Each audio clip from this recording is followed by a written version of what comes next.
Hello, everybody. I hope you are doing well. And we are going to start our fourth class for intermediate one. Alrighty. So let me show you what I've got for you. So we are going to check future clauses with if, when, unless, etc. Okay. Normally, when you see clauses, and it could mean two things. The first one and the most common one is like well, if we talk about linguistics or grammar, it means that it's something that is incomplete, okay?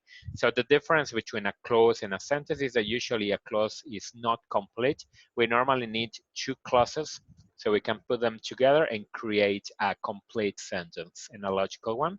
And another meaning, usual meaning, is like a condition. Usually when we're talking about clauses, it's like a condition, okay? So let's take a look at some explanations, some grammar stuff. First of all, if you want to check your content on your book, it's going to be pages 50 and 51.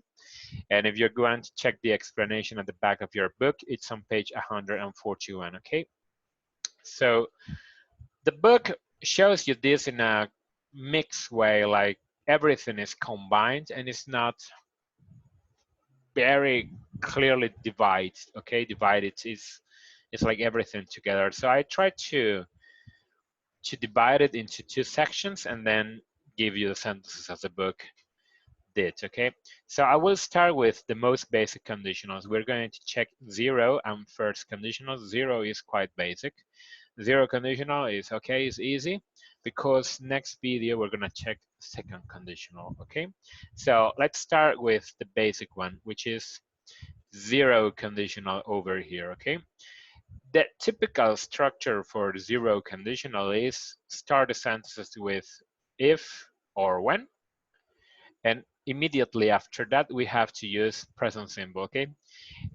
Because of grammar, of course, you need to include a subject in the middle, but the most important thing to remember is that the first clause, or wherever you write if or when, your tense has to be present simple.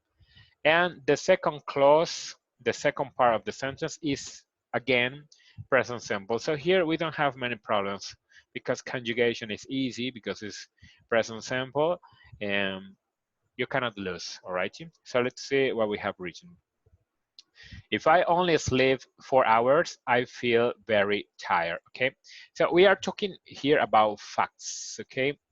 This is always going to happen.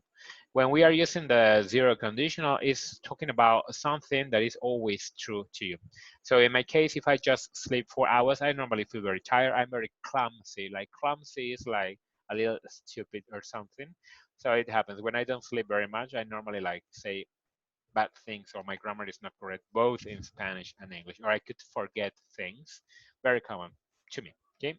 Now, second one, when I am alone in the dark, I always run, okay? So this is also common for some people. When you turn off the lights in your living room and then you run to your bedroom, so that would be the meaning of this sentence. And again, it's always true. It's always true. It's a fact, always true, okay? It's a fact, it's always true, it always happens to you, okay? It's always, always. That would be the meaning of zero conditional. We normally use it for natural facts or things about nature. For example, if you touch fire, your hand burns. If you boil or if you heat water at 100 degrees Celsius, it starts boiling, okay? It starts to evaporate. So that is like talking about physics or chemistry or whatever. It's usually the use that we give to zero conditional because it should always be true, okay? If there is no oxygen, we die, no? It's always true. So that's another usage for zero conditional.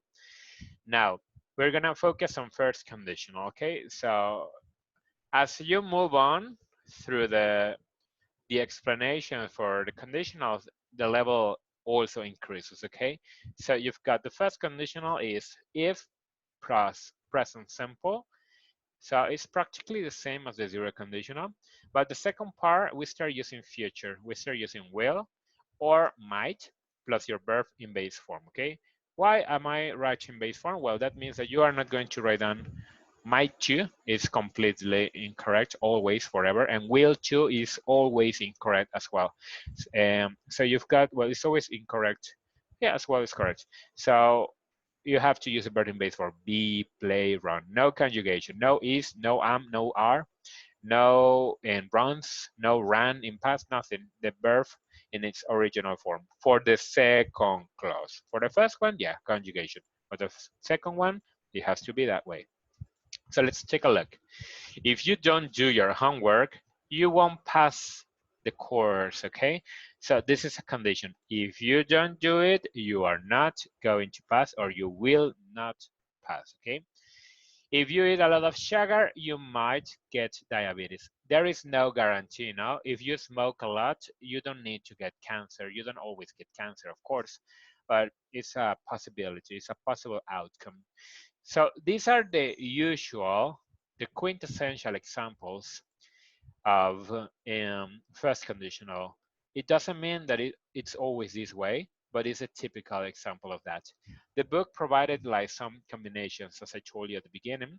So let's take a look at other combinations the book offers. When you grow up, so in this case, they also use when you grow up, you'll understand why we're doing this. So normally when your parents give you a lecture, okay, tell you, you do this, you do that. So we normally say, when you grow up, you'll understand, okay? You will understand what it feels. You will understand what we are going through. Typical phrases, okay? So we're using when and also well. If she is at a party, I'm not going to come. Another example that I could find in your book is that they are using going to for this one. We normally use will or won't, but for some reason, the book decided to use going to as well. So I'm showing you another possibility. I normally use will for the second part, okay? So you can do as you please. Now, the book also includes other book expressions because actually the name of the topic, the name of the topic is future clauses. So we can also take a look at other examples. Let's see what I wrote. The expressions the book provides are if, unless, when, before, after, as soon as, until, once, next time, etc. Okay. If I consider the sentence is not clear, I will translate for you. So let's see what I have written. If is already used and also when. So I focus on the others. Unless you pay for an online subscription, you cannot play online most games. Or for example, unless you pay for your Spotify premium subscription, you can't download the music, okay? So this is a condition, it's unless. If you don't do this, you cannot do that. So it's a condition. The translation in this case is a menos que. So unless you pay, that's the typical phrase. Now, before you get married, you should date for at least 3 years. So recommendation, yes, if you're going to get married, something legal, something important, well, minimum get to know that person well. Or maybe before you get married, you should live with your partners for a year or for 6 months, because you need to get to know the person. So that is before, okay? What is the antonym of before? Yeah, after. Always remember when you see pictures of people who lost weight, and you can say, the before and after. So before I was a little bit and chubby, a little bit fat, and now I am thin, I am hot, I have a good body. So that will be the before and after. So you can remember before and after, before and after. So let's take a look at after. After you graduate from university, you start losing friends, which is a fact, right? So normally when you start and when you graduate from university, all of your friends start working. Well, to begin with, when you finish high school, some people go to law school, some people go to education, some people become psychologists, some people become engineers. So you start separating from there. You have responsibility, social service, and everything. Then you graduate, you start working. And especially when you get babies or you get married, we normally start losing touch um, or not talking anymore with our friends. No? So that is a fact. After you graduate from university, you start losing friends. Yes, it's a fact. Okay, but you start gaining more friends at university and well, if you go to a master's degree, yeah, or at work. Next one. As soon as you turn 18, you can get into a casino. Okay, so as soon as means like immediately, immediately after you become 18 years old. To turn 18 means to become 18 years old. You can enter or you can get into a casino. Okay, a casino, a nightclub, and a bar, no, so or a pub in British. So you can go to many places.